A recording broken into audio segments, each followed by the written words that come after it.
Then was it important to take something from this game today? It didn't look like we were going to get anything in the first half.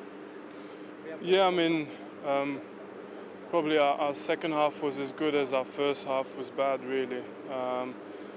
But it's always important to finish strong, and I think we did that.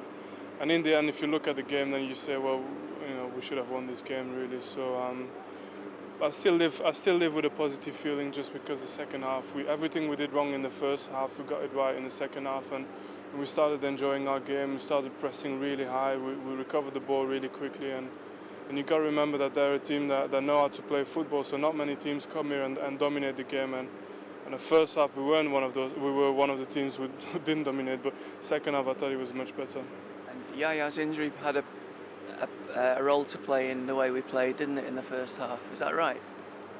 Yeah, he was struggling a little bit with his leg. Obviously, I don't know if it was precaution or if it's really serious. I don't think it's really serious though.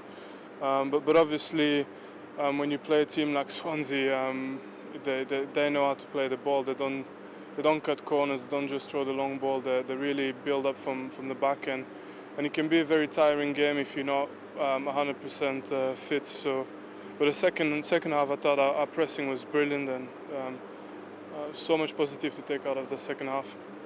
So we're all happy with the point then today?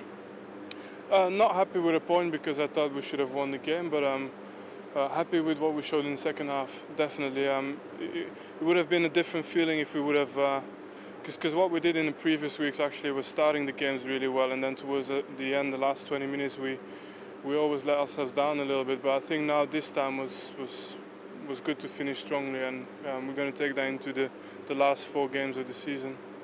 You're all professionals, but is it hard when the cup final's on the horizon? Is it at the back of your mind that if you go in for a tackle, that it could put you out of that game? No, not at all. Not in my case anyway.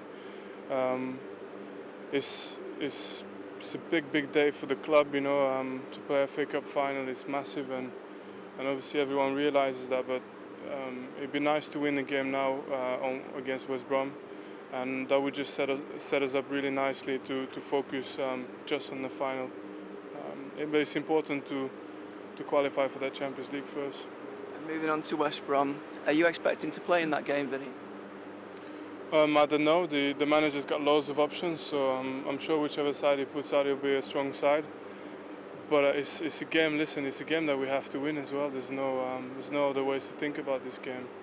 And until we'll be safe for that Champions League spot, we just have to play the games like any other game. And if you do play, you might be up against one of your international teammates. How good is he? Romelu is probably one of the biggest talents in Europe at the moment. I think we're very lucky with him being a very young striker, and Christian Benteke obviously. So we've got 2 unbelievable young talents coming through, and for our national team that's very important. So looking forward to play against him, and I know it'll be a world beater in England very soon. Yeah, another talented Belgian. Yeah, and but they all need their time, and that's the exciting part about our national team, I would say, is the fact that you can name 10 players in the Premier League, and if you look at every single player, you say, hold on a minute, well, they can still become better, and they're already good players. The same goes for Hazard, which is very young, Dembele, Vertonghen, Vermaelen, they're all young players, so that's exciting for us. Thanks, Vinny. Cheers. Quick question, Vincent.